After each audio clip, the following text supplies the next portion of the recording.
Alright, today I'm going to be teaching you how to make a restaurant-style burger.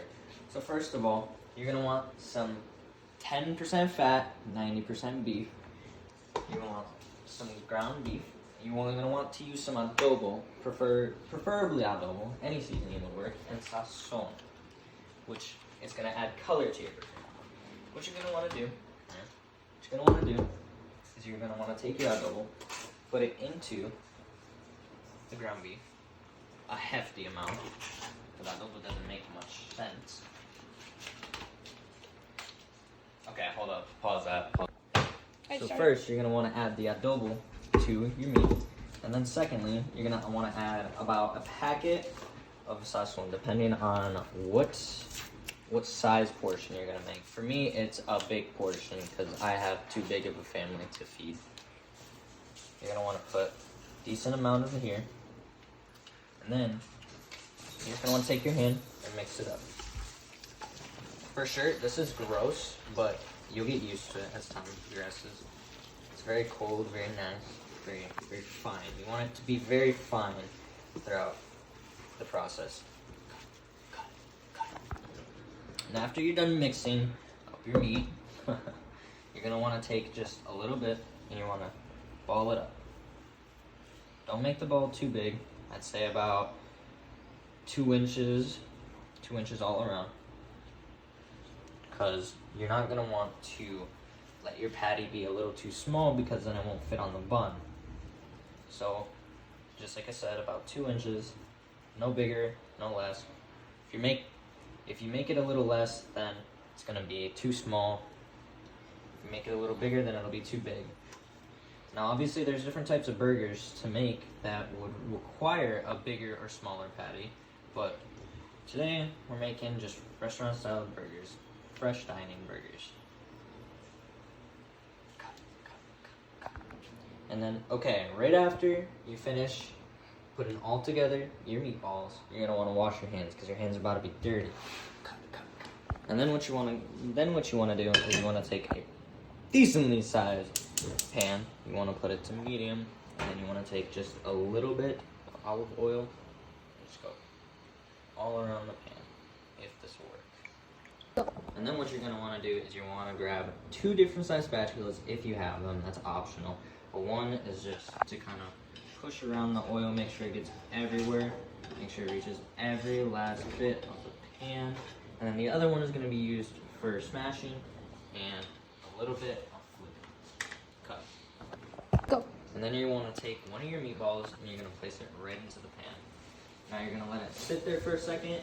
You're going to take your bigger spatula, put it down on the smaller, and you're just going to try not to get anything on it.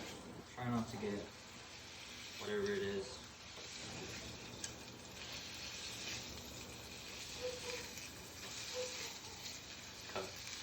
Go. And then you're gonna wait about, 2-3 minutes for it to simmer.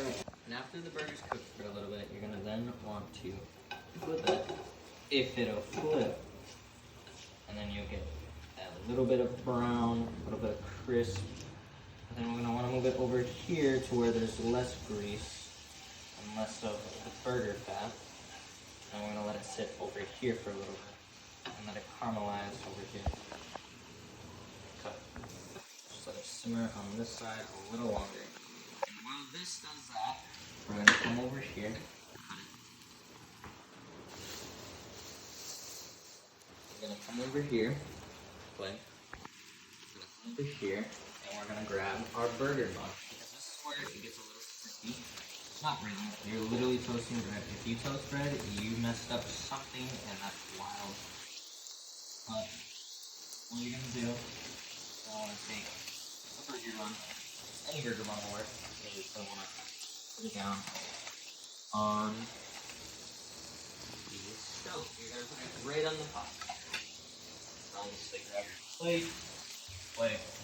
Obviously. Go. And then you're going to want to just check your buns. They're not really too toasted, but sometimes you don't want them too toasted. So, then you're going to move them over to the plate. And then you're gonna take your patty, which, like I said, it shrunk a lot more than what I wanted it to, but it'll still work.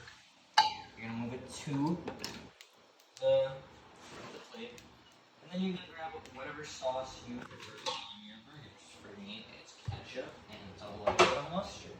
Some people add a little more, like lettuce, which I can add currently right now. Which, if you want, you can dice it up, make it a little better looking. But here we are.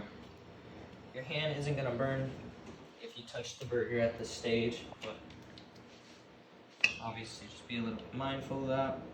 You're gonna take some ketchup. You're gonna take just a little bit of mustard. You're gonna put your lettuce right on top of your sauces. And put your burger on top of. And here is the final piece of the burger. Obviously, some burgers look better than others. Mine obviously looks fantastic. Here you go. Cheers.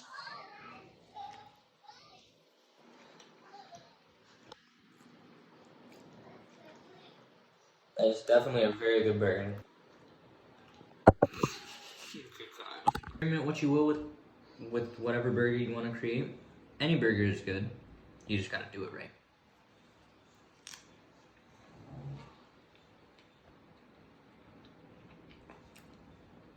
Very good burger.